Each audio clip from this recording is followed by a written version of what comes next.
하나님 말씀은 사무엘상 17장 구약성경 438면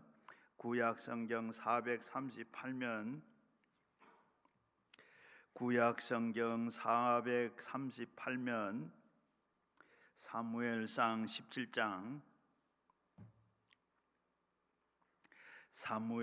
17장 41절에서 51절까지 한 목소리로 같이 읽겠습니다. 블레셋 사람이 방패를 든 사람 앞에 세우고 다윗으로 점점 가까이 나아가니라. 그 블레셋 사람이 둘러보다가 다윗을 보고 업신여기니 이는 그가 젊고 붉고 용모가 아름다움이라.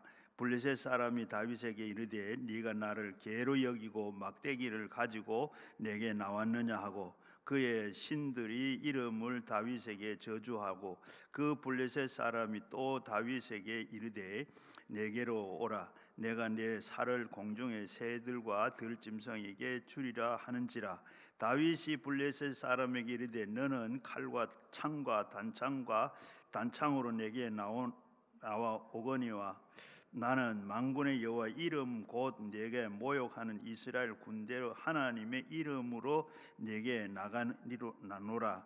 오늘 여기 여호와께서 너희의 내게 넘기시리니 내가 너를 쳐서 내 목을 베고 블레셋 군대의 시체를 모든 공중의 새와 땅에서 들짐승에게 주어 온 땅으로 이스라엘에게 하나님이 계신 줄 알게 하겠고 또 여호와의 구원하심이 칼과 창에 있지 아니함을 이 무리에게 알게 하리라. 전쟁은 여호와께 속한 것인즉 그가 너희를 우리 손에서 넘기시리라.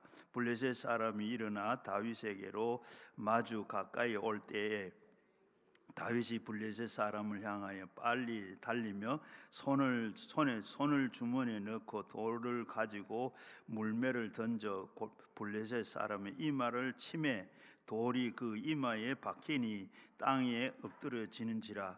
다윗이 이같이 물매와 돌을 블레셋 사람이 이기고 그를 쳐 죽였으나 자기의 손으로 칼이 없었더라. 다윗은 달려가서 그 블레셋 사람을 밟고 그의 칼을 그 칼집에 빼어 그의 칼로 그를 죽이고 그 머리를 베니 블레셋 사람들이 자기의 용사를 죽임을 보고 도망하는지라. 아멘. 오늘 우리 이 말씀 나눌 때 우리 다 주님 만나시고 성령 받고 불 받고 또 가지고 나온 기도 제목 다 응답돼 주여 3번 부르시고 함께 기도하겠습니다. 오늘도 잘 오셨습니다. 오늘도 잘 오셔서 주님 만나시고 또 오늘은 올해에도 우리 앞에 골리앗 같은 많은 적들이 나타나는데 그 모든 것 다 대적하고 믿음으로 승리하는 여러분 다 되시기를 바랍니다. 오늘도 하나님 앞에 가지고 나온 기도 제목 예배 드리는 가운데 다 하나님 은혜가 임하고 또 모든 문제가 다 해결되기를 주의 이름으로 축원합니다. 우리 성경에 보게 되면 성경에는 여러 전쟁이가 많이 나오고 전쟁해서 잘된 나라 잘된 사람들이 있고 잘못된 사람도 있고 그런 것이 많이 있는데 오늘 읽은 말씀도 역시 전쟁에 관한 이야기인데 흔히 보면 우리가 전쟁을 할 때 싸움을 할 때 우리가 대등하게 이렇게 서로 상대가 돼야 되는데 상대가 되지 않을 그런 적을 만났을 때는 바로 어떻게 계란으로 바위를 친다 이런 말로 이렇게 속담을 사용하기도 합니다. 아무리 열심히 싸워도 상대가 되지 않을 정도로 일방적인 그런 싸움이 있습니다. 그 결과는 어린아이가 봐도 그 결과는 뻔합니다. 그럴 때는 어떻게 빨리 포기하는 것이 상책이죠. 그런데 오늘 본문 말씀에도 보니까 바로 그러합니다. 골리앗이라고 하는 큰 블레셋 이 장수 앞에 이스라엘 백성들은 모두 다 이 질이 멸렬하고 그리고 있는 그런 상태였습니다. 이 골리앗이라고 하는 이 바위 덩어리 앞에 계란이 있습니다. 바로 싸우고자 나서봤자 결과는 어떻게 뻔합니다. 계란으로 바위를 치는 것 같은 그런 결과가 있는데, 그 앞에는 충성심을 시험해 보는 것도 어떻게 결국 죽음을 재촉하는 그런 일에 불과합니다. 그리고 이 골리앗을 물리치는 자에게는 사위를 삼겠다 하는 이 사울 왕의 제안도 바로 이스라엘 군대들은 다 거기에는 마음을 움직이지를 못하고 있습니다. 바로 그때 아버지의 심부름으로 형들의 면회를 왔던 다윗이 그 광경을 보고 승산 없는 싸움의 도전장을 내밉니다. 그때 자기 맏형이었던 엘리압은 다윗의 행동을 교만한 것으로 이렇게 비롯해서 바로 그 책망을 했습니다.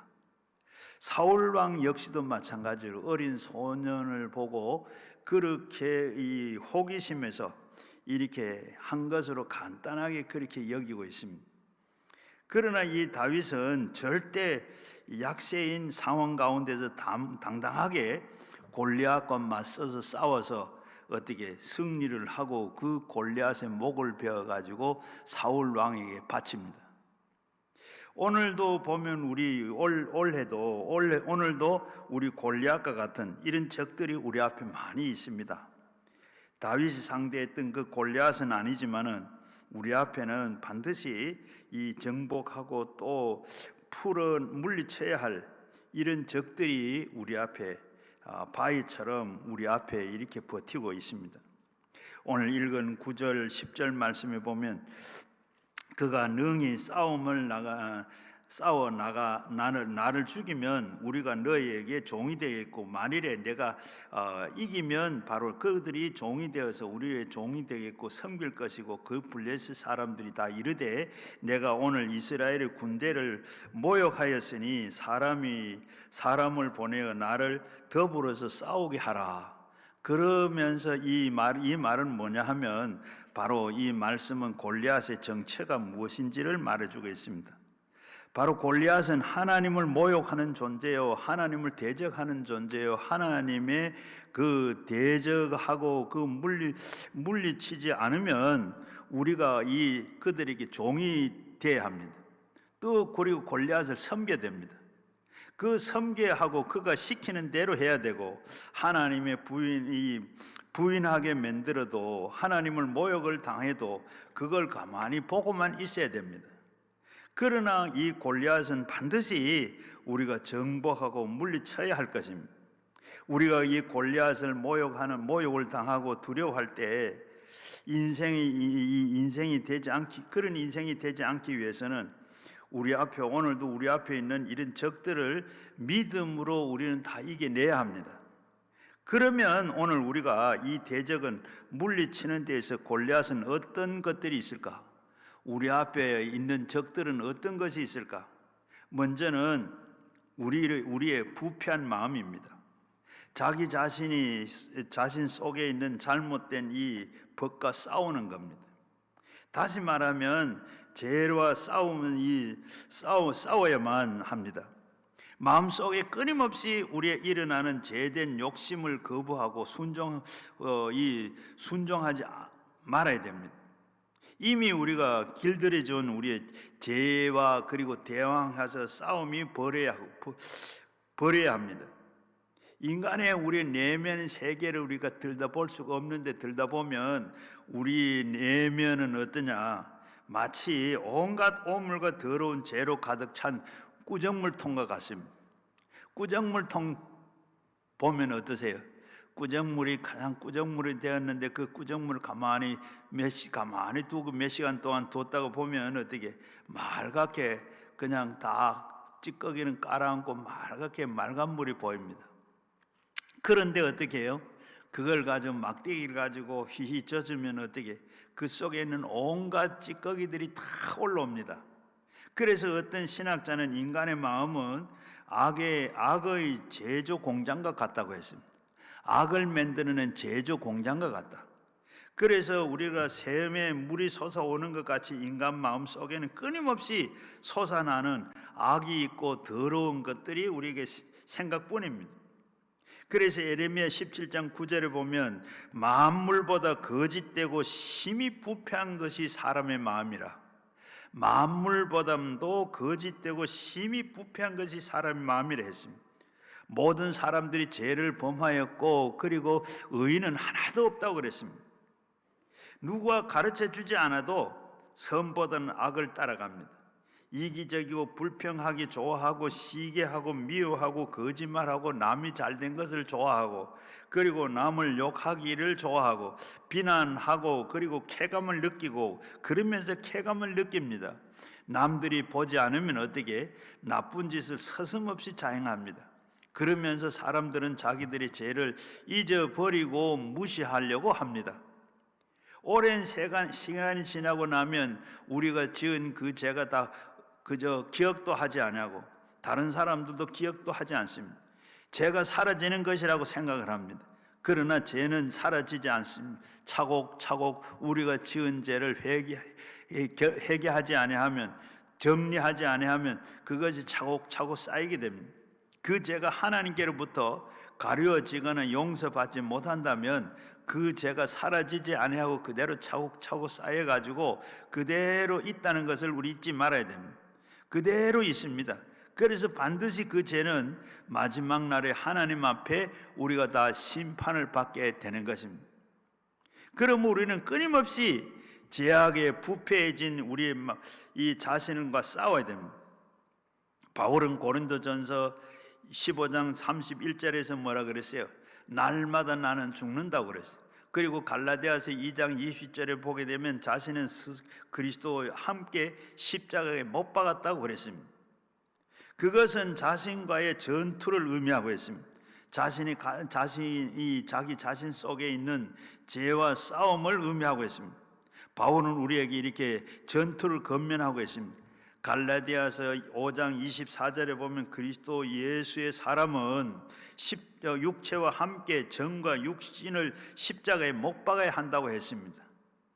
정과 욕심을 십자가에 처절하게 싸움이 있어야 합니다. 그래야 우리는 죄악이라는 이 모든 골리앗의 노예가 되지 않을 수 있습니다. 그 다음에는 우리는 세상입니다. 우리의 적은 세상입니다.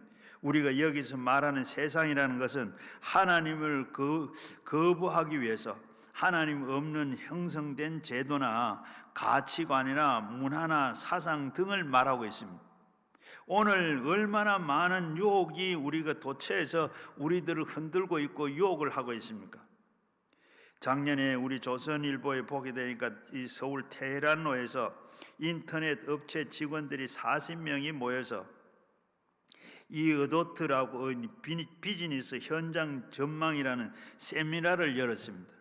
그런데 약 한 2시간 정도 세미나를 했는데 거기에 이 세미나의 이 내용이 뭐냐면 침체에 빠진 인터넷 기업들이 흔히 음란물, 성인 사이트의 이를 통해서 수익 모델을 마련해 보자고 하는 그런 취지로 모였는 세미나였습니다. 거기에는 참석한 사람이 70%가 새로 성인 사이트에 움직이기 위해서 정보를 얻으려고 온 사람들이었다고 합니다. 한국인이 바로 이 성인 사이트를 접촉률이 아시아에서 1등이라 그럽니다. 얼마나 음란물이 판을 치고 있는지를 보여주고 있습니다. 성인을 타락은 바로 이 세상의 타락상이 어느 정도인가를 우리가 읽을 수 있는 샘플이 됩니다. 바로 우리가 사는 세상이 바로 그런 현상이 있습니다. 우리가 그래서 이 세상은 빨리 망했으면 좋겠고 없어졌으면 좋겠다 하는 것이 아니라 바로 이 세상은 어때요? 하나님께서 세상을 이처럼 사랑하셨다. 그래서 이 세상은 어떻게 내가 구원을 얻고 내가 이 하나님 나라의 삶을 사는 것도 중요하지만은 내가 살고 있는 이 세상과 나와 함께 살아가고 있는 사람들이 모두 다 구원을 얻어서 하나님 나라의 삶을 살아가도록 하는 것이 우리에겐 참 사명이요, 그게 중요합니다. 그래서 우리는 이 세상에 구원을 얻고 이 땅에서 하나님 나라를 건설하기 위해서 우리는 이 세상을 싸워야 됩니다.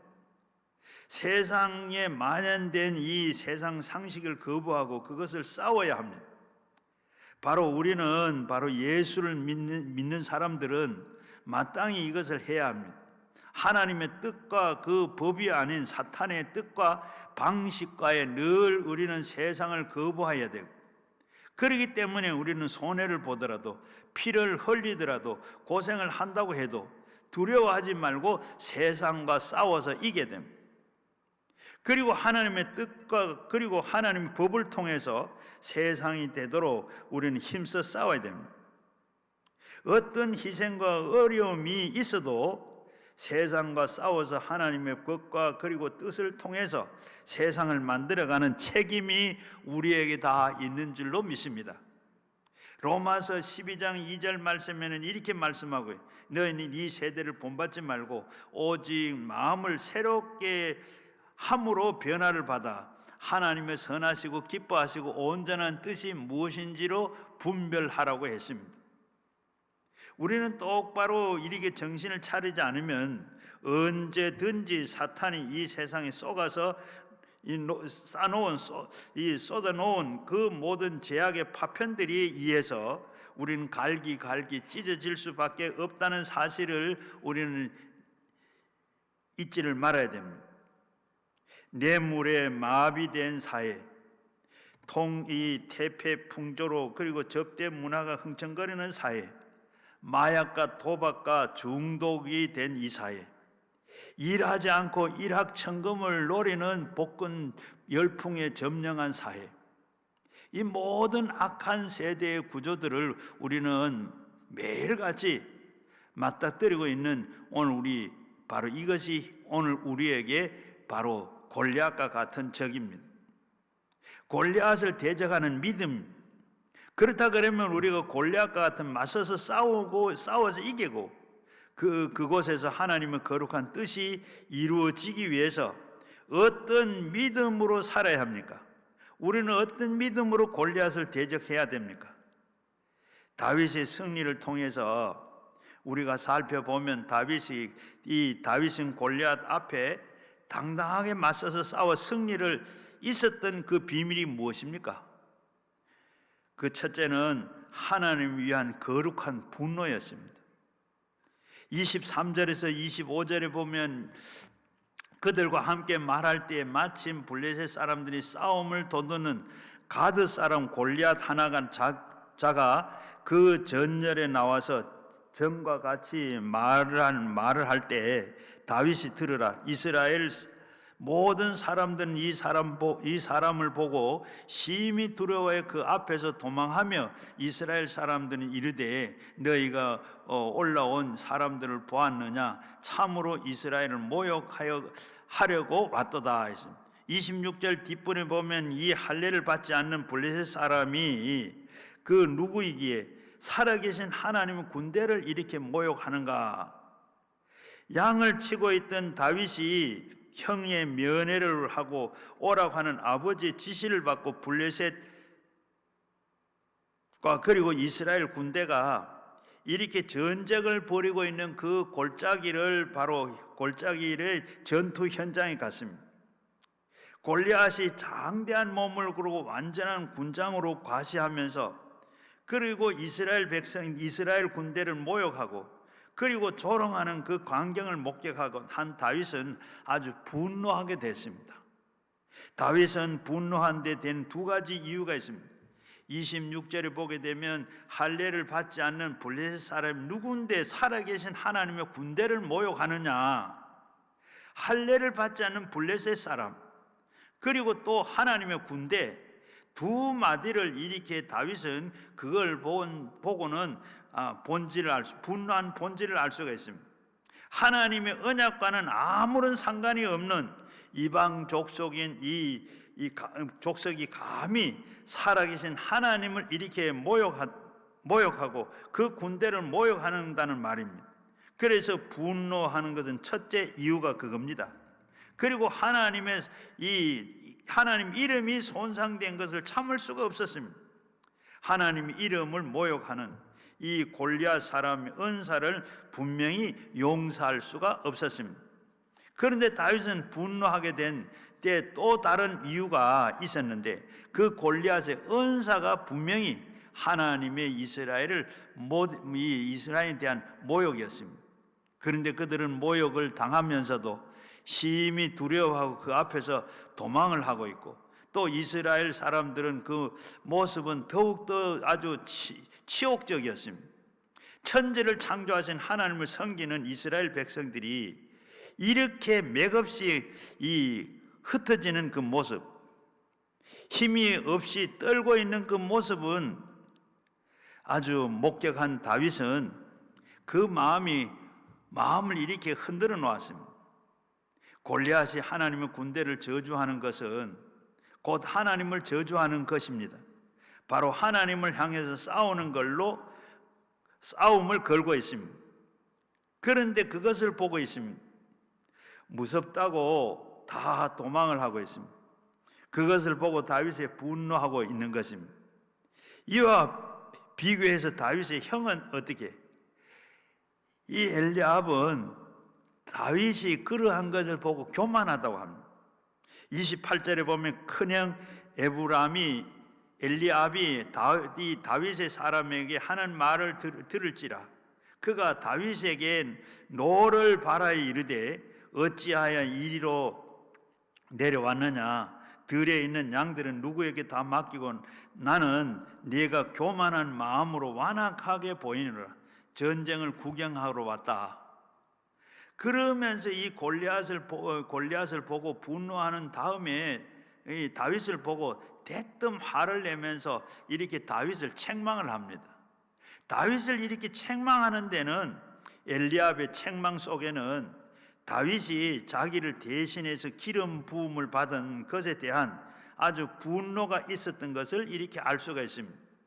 자신에게 온 기회를 다윗에게 빼앗겠다라고 이렇게 생각을 했습니다. 그렇기 때문에 엘리압은 적잖은 열등감을 늘 가지고 열등감에 빠져 있었습니다. 그런데 여러분, 이 대부분의 사람들은 다윗의 분노가 아니라 엘리압의 분노를 가지고 삽니다. 대부분의 화를 내는 이유는 알량한 자존심 때문에, 내 생각대로 내 마음대로 되지 않는다고 화를 냅니다. 그래서 화풀이는 대상은 누굽니까? 가까운 친한 사람이거나 가족일 경우가 대부분입니다. 작은 이 건이 바로 눈을 멀게 하고 화를 내게 하고 분노를 하게 만듭니다. 이것이 의로운 행동이냐 착각하는 경우들이 우리가 많이 있습니다. 우리도 보면 교회에서나 가정에서나 이런 분노가 있는 것을 우리가 많이 봐요. 우리가 보면 남이 잘 되는 거 보면 이거 배가 아파하고, 남이 잘 되는 걸 보면 후임자가 또 잘 되는 거, 내 뒤에 맡은 사람이 또 잘하는 걸 보게 되면 어떻게? 시기가 생기고 미움이 생긴, 이런 것이 바로 그런 이 엘리압의 분노입니다. 하나님을 대적하는 약한 세력을 향한 이 거룩한 분노입니다. 바로 흔들리는 민족 미래에 대한 걱정과 염려에서 오는 충격적인 분노였습니다.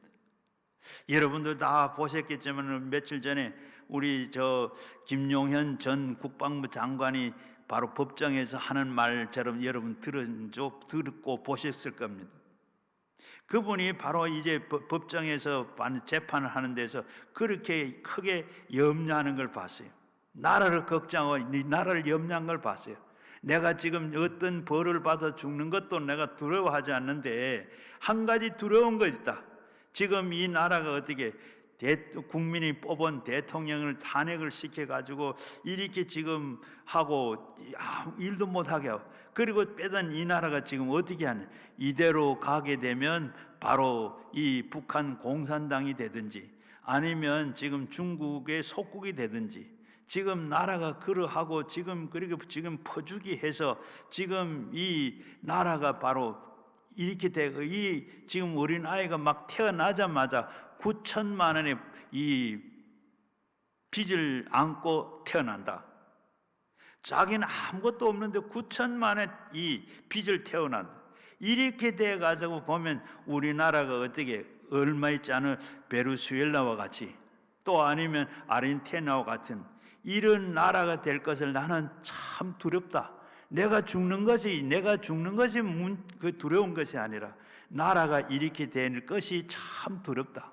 그래서 우리 후손들에게 어떻게 나라가 될 것인가 생각하면 너무 참 그게 두렵다. 그렇게 말을 한 것 봤어요. 엘리야가 갈멜산에서 바알 선지자, 아세라 선지자들과 영적 전투에서 바알과 하나님 앞에 그 사이에 머뭇거리는 백성들을 보면서 너희가 언제까지 머뭇하겠느냐? 오늘 너희가 섬길 자를 택하라고 외쳤던 그 분노였습니다. 예수님께서 예루살렘에 올라가셔서 그 성전에 들어가셔서 성전에서 장사하고 그리고 이득을 챙기던 장사꾼들과 그리고 결탁하고 타락한 종교 지도자들을 보고서 만민이 기도하는 하나님 집을 강도의 구렬로 만들었다 하면서 그 분노하셨던 그들의 상을 들어 엎으면서 거룩한 분노였습니다. 바로 오늘 그리고 우리의 자존심 때문에 아니라 나라를 마땅히 받아야 할 이 영광을 우리의 자존심 때문에가 아니라 하나님께서 마땅히 받아야 할 그 영광을 받지 못하실 때, 그분의 이름을 모욕을 당할 때, 교회가 수치를 당할 때 우리가 그 앞에서 거룩한 분노가 일어나야 합니다. 다윗은 이 골리앗을 위해서 하나님의 이름을 모욕을 당하는 것을 보면서 또는 골리앗으로 인해서 두려워를 떨고 있는 이스라엘 백성들이 힘없는 그 모습을 보면서 그 마음속에 거룩한 분노가 이렇게 일어났던 겁니다. 어떻게 감히 할례를 받지 않는 블레셋 사람이 살아계신 하나님을 모욕합니까? 있을 수 없는 일이고 절대 있어서 안 될 일이고, 그런데도 그것을 그냥 보고만 있으니까 이러한 거룩한 분노를 골리앗 앞에서 당당히 나가서 그렇게 만들었던 겁니다. 다윗은 거룩한 분노는 하나님의 분노였습니다. 하나님은 당대에 이 대적하는 골리앗을 향해서 하나님의 분노로 나아가는 다윗에게 적수가 될 수 없었던 겁니다. 이것이 바로 오늘 우리 한국 그리스도인들에게 대적할 절대적인 이것이 필요한 마음가짐입니다. 우리가 보기에 세상의 구조와 악이 도저히 대적할 수 없을 큰 벽입니다.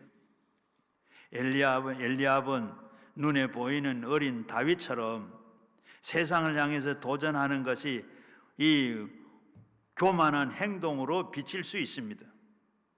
나 한 사람이 잘한다고 해서 세상이 얼마나 달라질 수 있는가? 나 하나 이 정직한다고 세상이 금방 정직해지지 않습니다. 나 한 사람 깨끗하게 한다고 해서 모두가 다 깨끗해지는 게 아닙니다. 수천 년간에 내려오던 세상 구조적인 그 악이 어떻게 하루아침에 바뀌어질 수가 있겠습니까? 그러나 여러분, 우리는 세상이 너무 크게 보이고 있는지 모르지만은 골리앗처럼 대적할 수 없는 이 상대라고 하는 미리 정해놔 놓고 대적할 수 없는 상대라 우리는 이렇게 미리 정해놓고 포기해서는 안 됩니다.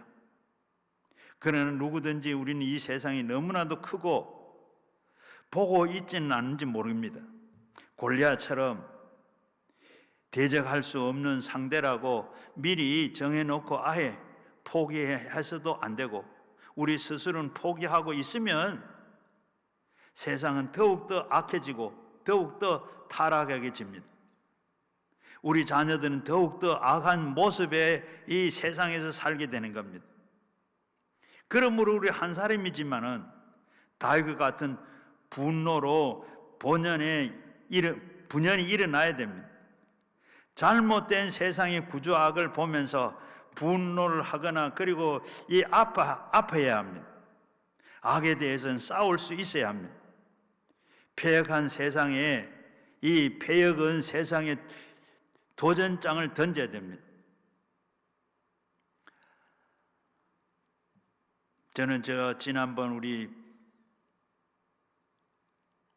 10만 원 생활지원금 우리 다 준다고 했을 때 저는 신청도 하지 않고 받지도 않았습니다. 왜? 그건 잘못됐다고 그러면서도 그게 제가 받으면 어떻게 돼요? 잘못된 것을 알면서 내가 받으면 어떻게 돼요? 그래서 그런다 했더니 어떤 사람들 그래요. 아이고 그 돈 안 받으면 전부 정부에 돌아가는데요. 정부로 돌아가든 어디로 가든 그 잘못된 정부에서 잘못한 것을 보고 우리는 잘못했다고 말하면서 생각하면서 그걸 받아 쓰면 어떻게 돼요? 똑같이 말은 하지만 생각은 그렇게 하지만은 그러나 그걸 다 동의하는 거 아니겠습니까? 우리 스스로 그렇게 포기하지 않는 한 사람이지만은 다윗과 같이 분노로 분연이 일어나야 돼. 잘못된 세상 구조 악을 보면서 분노해야 합니다. 아파해야 되고, 그리고 우리가 보면 자기 동네에는 과원이 생긴다, 양로원이 생긴다, 장애시설이 생긴다, 이런 것이 들어오면 혐오시설이 들어온다 그러면 때를 지어 몰려가면서 데모를 하고 난리를 치면서도 내 앞에 술집이 생기고, 그리고 이 점집이 생기고, 성인 영화관이 생기고, 또 그리고 이 부정선거가 뭐 어떤 부정선거 있어 그랬는데 우리가 이제는 다 알잖아요. 다 했는데 어느데 지금 이 6월 3일 날 우리 지방선거를 하는 데 있어서 이제는 부정선거를 하면 안 됩니다. 사전 투표를 하면 안 됩니다. 그런 여러 곳에서 부정선거 했는 사건이 났는데도, 사실로 나타났는데도 불구하고 누가 투표하기 전에 이제 우리가 부정선거 하지 못하도록, 사전 투표하지 안 하도록 우리가 다 이걸 이렇게 법으로 만들지, 우리가 정말로 그렇게 한다 그러면 법을 바꾸지 않으면 우리는 투표하지 않겠다. 다 일어나고 그렇게 해야 할 텐데 아무도 누가 말한 사람이 없습니다. 하나님이 없는 세상, 하나님을 거부하는 세상, 하나님을 대적하는 세상, 우리는 이 자녀들을 타락하게 만드는 이 악한 세상의 문화를 보면서 우리는 분노에 품을 수 없다면 어찌 하나님 백성을 할 수 있겠습니까? 성령께서 저희들의 마음에 충만히 임하기를 원합니다. 성령께서 하나님의 분노를 품는 역사하게 하도록 기도하시기를 바랍니다. 하나님의 영이 임하셔서 죄로 얼룩진 우리의 자신들을 보면서 아파하면서 세상 한복판에서 하나님 마음을 가지고 거룩하게 살기 위해서 몸부림치도록 기도해야 됩니다. 타락한 이 세상 그 가운데서 죄의 종로를 하는 사람들을 보면 안타까운 눈물을 우리는 흘리며 그를 영혼을 구원하기 위해서 기도하는 몸부림의 땀을 흘려야 됩니다. 거룩한 성도들이 세상에서 죄악과 정당히 타협하고 그리고 살면서 바로 세상을 이 부스러기를 주워 먹고는 모습으로 안타까워하면서 부르짖지 못해야 돼요. 부르짖어 봐야 돼요. 그때 우리는 비로소 우리 자신들이 스스로 작은 몸으로 세상을 향해서 나갈 수 있는 힘과 용기를 얻게 되는 줄로 믿습니다. 바로 이런 사람들의 한두 사람이 자꾸 모이면 우리가 사는 이 세상에 하나님의 뜻이 이루어지는 아름다운 땅으로 변할 수 있는 줄로 믿습니다. 다윗이 일어났던 하나님의 거룩한 분노가 오늘 저와 여러분에게 또 일어나게 되기를 바랍니다.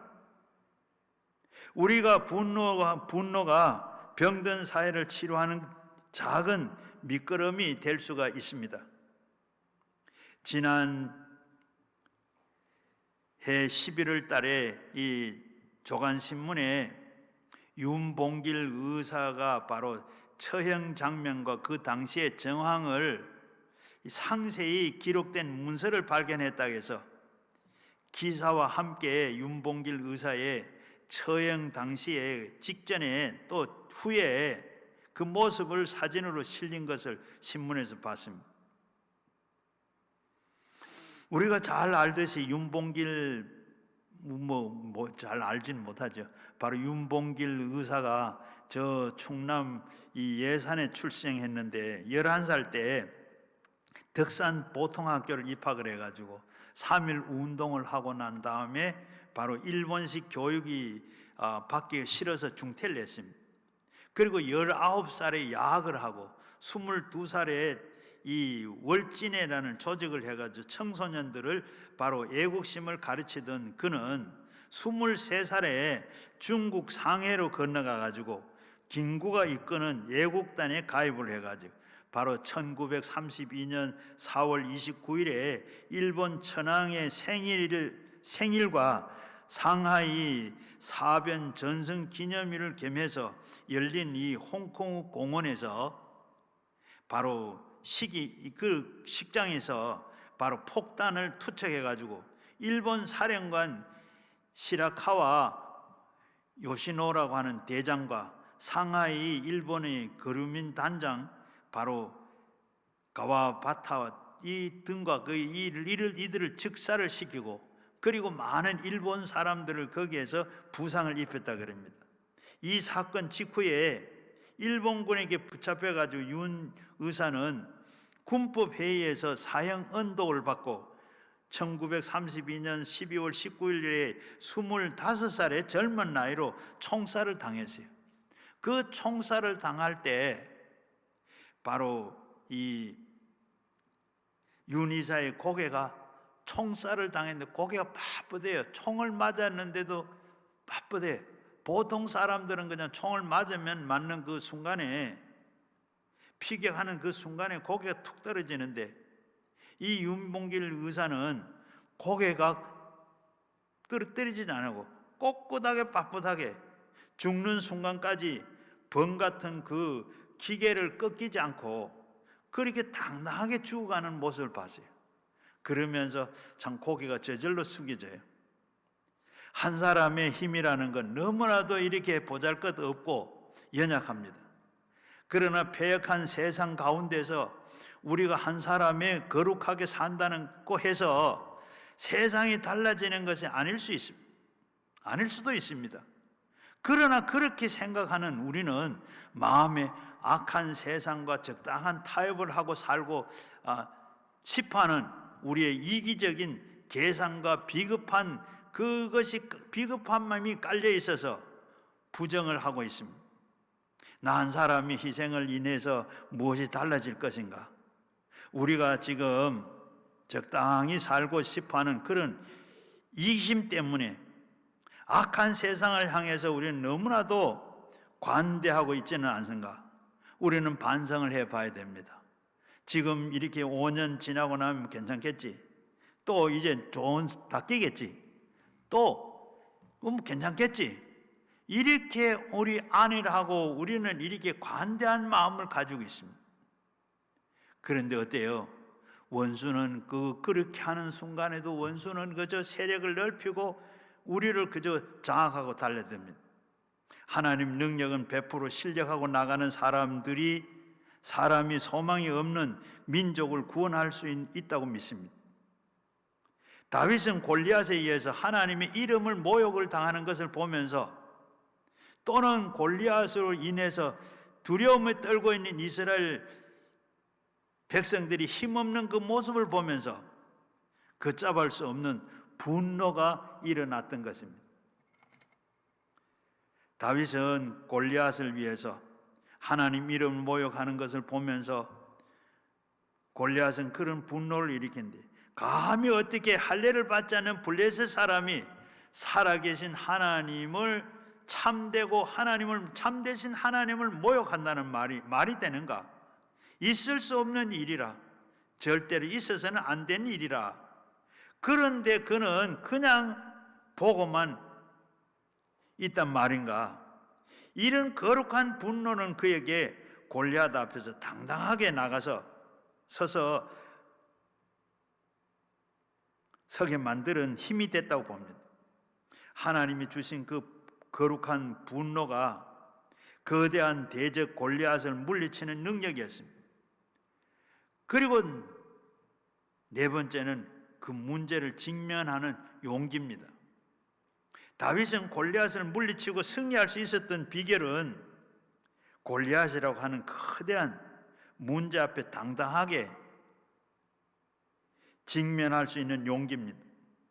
하나님 이스라엘에 모욕하는 그 골리앗의 경거망동한 것과 그것을 보고도 아무 의식이 없는 두려움에 떨고 있는 이스라엘 백성들을 보면서 분노하고 다윗은 사울이 부릅니다. 사울 앞에서 불려나간 다윗은 뭐라고 말합니까? 32절 한번 보세요. 32절에 보면 다윗이 사울에게 말하되 그는 그로 말미암아 사람들은 낙심하지 말 것이라. 주의 종이 거기 가서 바로 블레셋 사람을 싸우리라. 무슨 말입니까? 임금이 왜 낙심을 하고 있습니까? 왜 떨고만 있습니까? 골리앗 때문에 낙심하지 마십시오. 내가 나가서 싸우겠습니다. 우리 기독교는 운명론을 믿지 않습니다. 운명론은 사람들을 약하게 만드는 패배주의 사상입니다. 기독교 신앙은 세상의 모든 불행을 비켜가게 하소서가 아니라 도주하고 이런 사상을 거부합니다. 오히려 어떻게 반대로 세상의 모든 불행을 부딪혀 이겨나가게 하는 것이 바로 기독교 사상입니다. 죽은 물고기는 물을 따라서 흘러내려갑니다. 그러나 살아있는 물고기는 물결을 거스르 올라갑니다. 이것이 바로 기독교 신앙입니다. 세상이 악하다고 세상을 도피하지 않습니다. 오히려 세상을 향해서 거슬러 올라가는 겁니다. 히브리서에 등장하는 모든 믿음의 선진들은 세상을 피하지 않았습니다. 오히려 세상을 향해서 믿음으로 당당하게 맞섰습니다. 그 결과 뭐라고 그러죠? 성경은 뭐라고 그럽니까? 바로 세상이 감당할 수 없는 사람들이라 그랬습니다. 이런 말은 결국 그들로 인해서 세상을 굴복시켰다는 얘기입니다.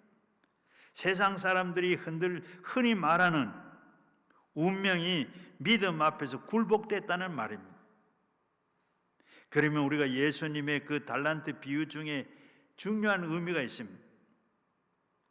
달란트는 세상 사람들이 흔히 말하는 운명이라는 규정을 했을 때 한 달란트 받은 사람은 5달란트 받은 사람, 2달란트 받은 사람에 비해서 아주 나쁜 운명을 가지고 태어난 사람입니다. 가정이 행편이어서 공부도 제대로 하지 못했다. 부모를 잘못 만나서 얻는 재산도 없다. 어떻게든지 거친 세상에 살아가기에는 조건이 절대적으로 불리한 사람이라고 했을 때 운명론에 비추어서 본다면 그 사람들은 그렇게 행동하는 것이 지극히 당연한 일입니다. 그러나 한 달란트마저도 잃어버리면 그는 더 이상 소망이 없으니 감추어 두었다가라도 그것만이라도 주인에게 주어서 인정받고 싶어하는 것이었습니다. 그러나 하나님은 그러한 운명론에 우리를 내던지질 않으셨습니다. 한 달란트밖에 되지 않지만은 하나님은 그 존재를 바로 그 존재 자체를 사랑했습니다. 한 달란트는 어떻든 전에 한번 얘기했는데 한 달란트가 적은 돈이 아닙니다. 가치로 치면 한 달란트 20년 동안에 바로 이 한 푼도 쓰지 않고 모았던 이 노동자의 20년 동안에 모을 수 있는 돈이 한 달란트입니다. 이 한 달란트를 잃어버려도 좋으니 그거 가지고도 당당하게 살라는 것은 그것 가지고 당당하게 가서 장사를 해라 남겨라는 겁니다. 이 다윗은 골리앗과 싸울 때 그의 손에 들고 있는 것이 무엇입니까? 40절 말씀에 보게 되면 손에 막대기를 가지고 시내에서 이 물맷돌을 5개를 골라서 자기 목자의 제구 그리고 그 주머니에 넣고 그 손에 물맷돌을 가지고 블레셋 사람이 나가게 됐습니다. 다윗이 골리앗 앞에는 나간다고 하니까 사울이 어떻게 했어요? 사울이 자기가 입고 있는 옷을 갑옷을 벗어주고 그리고 투구를 씌워주고 칼을 군복에다가 채웁니다. 그런데 다윗은 그렇게 감당할 있는 그런 것이 못됐습니다. 익숙하지를 못했습니다. 그래서 다 맞지를 않았습니다. 그래서 모두 다 벗어 던지고 양을 칠 때 자기가 가지고 있던 막대기 하나, 시내가에서 주운 돌멩이 5개, 그리고 물매를 가지고 골리앗 앞에 나간 겁니다. 이것을 본 골리앗은 참 뭐라 말합니까? 참 기가 차지요. 이 43절 말씀에 블레셋 사람이 다윗에게 이르되 네가 나를 개로 여기고 막대기를 들고 나오느냐? 이때까지 골리앗은 어때서 상대한 모든 적들은 어때요? 모두 다 이름 있는 군인들이었는데 그걸 다 물리쳤는데 골리앗 눈에 다윗은 한중거리도 안 되는 풋내기 아기였습니다. 아주 전쟁에도 해본 경험도 없는 것 같고 그리고 아주 애띠고 그리고 어린 소녀 그렇게 싸움도 해보지도 않고 그 예쁘장하게 생긴 그 아이를 보고 어떻게 네가 나를 참 개로 여기느냐, 어떻게 나를 어떻게 알고 막대기 하나 들고 나오느냐, 기가 차서 이런 얘기를 했습니다. 이것이 바로 다윗입니다. 저 거대한 블레셋 장수 앞에 선 다윗은 상대가 되지 않을 정말로 연약한 존재였습니다. 막대기 하나, 물매, 그리고 돌 5개 다윗이 가지고 있는 것이 전부입니다. 이것이 다윗이 가진 능력의 한계입니다. 그러나 그 작은 능력을 가지고도 담대하게 골리앗 앞에 나가서 당당하게 직면했을 때 역사의 기적이 일어났습니다. 우리가 지금 가지고 있는 것이 보잘것없는 것이라도 관계가 없습니다.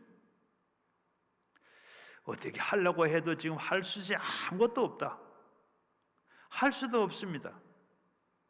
그런데 중요한 것은 가지고 다윗처럼 당당할 수 있다면 절대로 약한 자가 아닙니다. 이것은 사울과는 다릅니다. 사울은 어땠어요? 갑옷과 투구와 칼과 무장한 그야말로 용사다운 면모가 있었습니다. 그러나 골리앗은 그와 거대한 문제 앞에서 두려워하고 떨고 있었습니다. 겉으로만 화려하고 능력이 있어 보인다 해도 반드시 승리하는 것은 아닙니다. 우리나라의 기독교는 아주 자랑스러운 역사를 가지고 있습니다. 나라가 위기에 처했을 때 회피하거나 도망하지 않고 당당하게 맞서서 싸워 자랑스러운 이 전통을 가지고 있습니다. 3.1 운동 당시에 종교 분포를 보게 되면 천도교는 200만, 그리고 이 불교는 300만, 우리 기독교는 35만 명, 이 정도로 추산이 됐어요. 기독교 인구는 전체 인구의 1.2%였다 그럽니다. 불교 인구의 10분의 1밖에 되지 않았습니다. 그러나 민족 대표는 33인 중에 16분이 기독교인이었고, 만세 운동을 인해서 체포된 사람의 수가 일본 정부의 기록에 의하면 기독교인은 2039명, 천도교는 1063명, 유교는 55명, 불교는 41명이 됐습니다. 그리고 희생자의 60%가 기독교인들이었다 그래요. 당시 만세운동이 일어나는 지역과 그리고 교회가 있던 지역을 지도로 표시하면 일치를 했다고 합니다. 너무나도 자랑스러운 역사가 아닐 수 없습니다. 특히 만세운동을 하다가 붙잡힌 우리 신앙의 선배들은 일본군의 그 고문대 앞에서 나는 기독교인이요, 나는 만세운동을 부른 사람이요, 나는 만세운동을 불렀어, 이렇게 당당하게 말을 했다 그럽니다. 그런데 80년이 지난 지금 우리 민족의 교회와 성도들은 어떻게 살아가고 있습니까? 오늘 우리나라 이 교회는 돈도 많습니다. 예배당도 아주 화려합니다. 건물도 화려합니다. 힘도 있습니다. 그러나 거꾸로 세상에 주는 영향력은 적어지고 있습니다. 세상을 바꾸는 힘은 자꾸 어떻게 소멸돼 가고 있습니다. 항방 없이 세상의 문화와 가치관 앞에서 올바른 기준을 제시하지를 못하고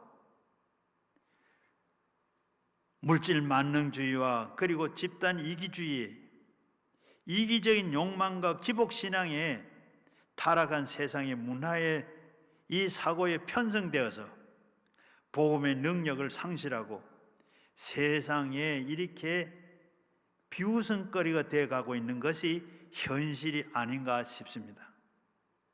나는 기독교인이요, 나는 만세를 불렀소, 이렇게 영적인 능력이 당당한 그 기상이 회복해서 폐역한 이 세상에 맞서보지 않겠습니까? 윤봉길 의사가 맨몸으로 일제와 그리고 맞서서 싸웠습니다. 다윗은 막대기와 그리고 물맷돌 5개와 물매로 골리앗을 대적했습니다. 여러분 손에는 무엇이 있습니까? 너무 가진 것이 없다고요. 하나님 앞에서 그것을 절대로 문제가 되질 않습니다. 반드시 힘이 있어야, 돈이 있어야, 겉으로 드러나는 권위가 있어야 세상을 이기고 세상을 변화시킬 수 있는 것은 아닙니다.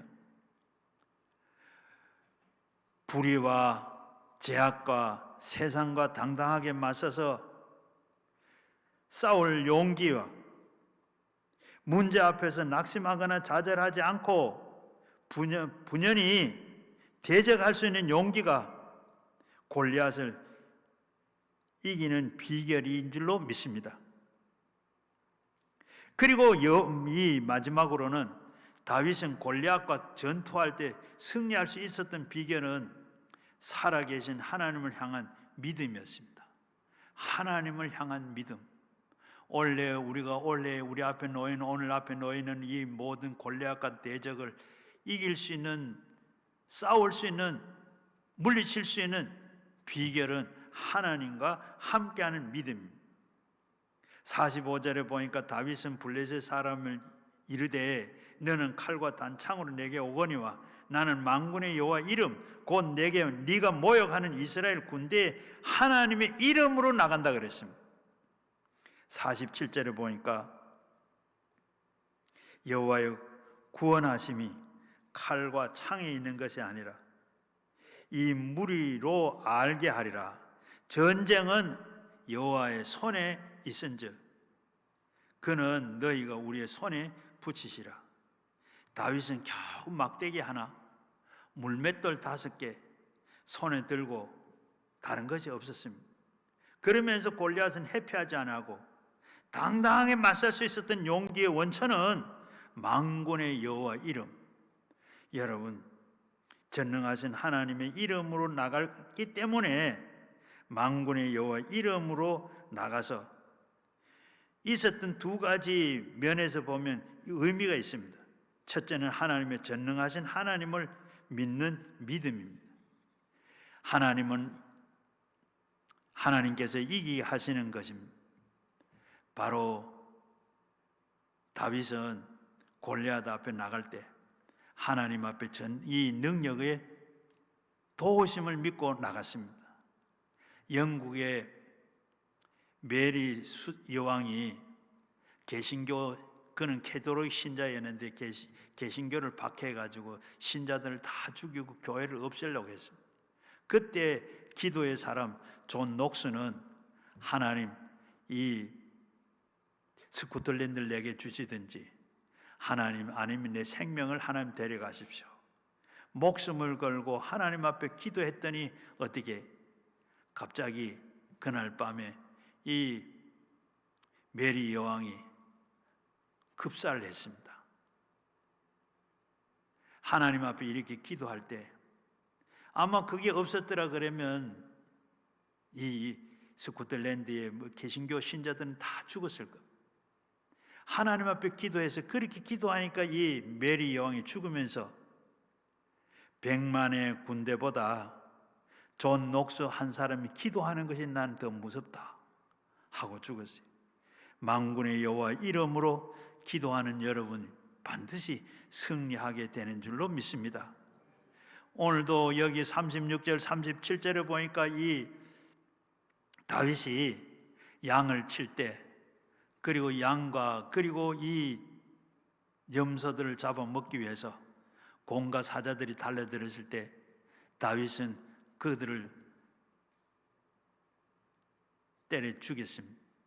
그렇게 할 때 내가 할 수 있는 것은 내가 한 것이 아니라 하나님께서 그렇게 할 때 용기를 주시고 힘을 주시고 하나님 나를 도우셔서 된 줄로 그렇게 믿고 골리앗을 나가 싸울 때도 골리앗은 장수이지만은 그러나 무장한 그 군인 장수로 보지 아니하고 마치 양을 칠 때 왔던 그 짐승들과 같이 하나의 그저 고기 덩어리로 그렇게 보고 다윗은 담대하게 나갔던 것입니다. 본문에 등장하는 이 싸움은 다윗의 싸움과 골리앗의 싸움이 아니라 이 싸움은 하나님과 그 골리앗의 싸움이었습니다. 지금 다윗은 하나님의 대신에 골리앗 앞에 서 있습니다. 다윗이 분노했던 그 골리앗이 사울이나 이스라엘을 모욕한 것을 그친 것이 아니라 하나님을 모욕하고 있다는 데 있었습니다. 그리고 그 골리앗은 하나님이 싸움을 걸었습니다. 다윗은 이것을 잘 알고 있었기 때문에 다윗은 자기의 골리앗을 대적하기 위해서 나갈 수가 있었고 지금 싸워서 본질적으로 하나님의 싸워서 하나님의 대적을 한 이 골리앗을 하나님 앞에서 반드시 무찌를 것을 확신했습니다. 다윗은 이 전쟁은 칼과 창이 아니라 다윗도 골리앗도 아닌 하나님의 하시는 믿음을 가지고 있습니다. 성경에 기록된 모든 정황을 살펴보면 우선 다윗은 칼과 창이 없었습니다. 한편 보면 다윗은 물맷돌을 던진 그 돌이 어떻게 골리앗의 이마에 정확하게 박힌 것은 아무리 훈련되고 철저한 사람이라도 그런 사람이 할지라도 온몸을 무장하고 있는 골리앗의 그 이마에 단번에 명중한다는 것은 쉬운 일이 아닙니다. 하나님은 능치 못할 일이 없다. 하나님이 하신 인 줄로 믿습니다. 그리고 그 한 방에 골리앗이 쓰러진 것은 이 모든 정황은 모든 싸움에서 하나님이 하셨다는 것을 의미하고 있어요. 그래서 하나님 반드시 이기실 것이라는 하는 그 믿음, 그 믿음이 다윗을 골리앗을 향해서 도전할 수 있게 한 힘이 됐습니다. 하나님 반드시 지켜주실 것이라고는 왜 그렇습니까? 하나님이 싸우시기 때문에 하나님의 능력을 믿었기 때문에 하나님의 능력을 믿으시길 바랍니다. 하나님은 반드시 믿으면 승리하게 하시는 줄로 믿습니다. 그리고 두 번째 만군의 여호와 이름으로 나간다 그랬는데 하나님의 백성은 영적인 이 자긍심이 있습니다. 다윗은 지금 하나님의 싸움에 동원된 사람입니다. 하나님을 대신해서 싸운 사람입니다.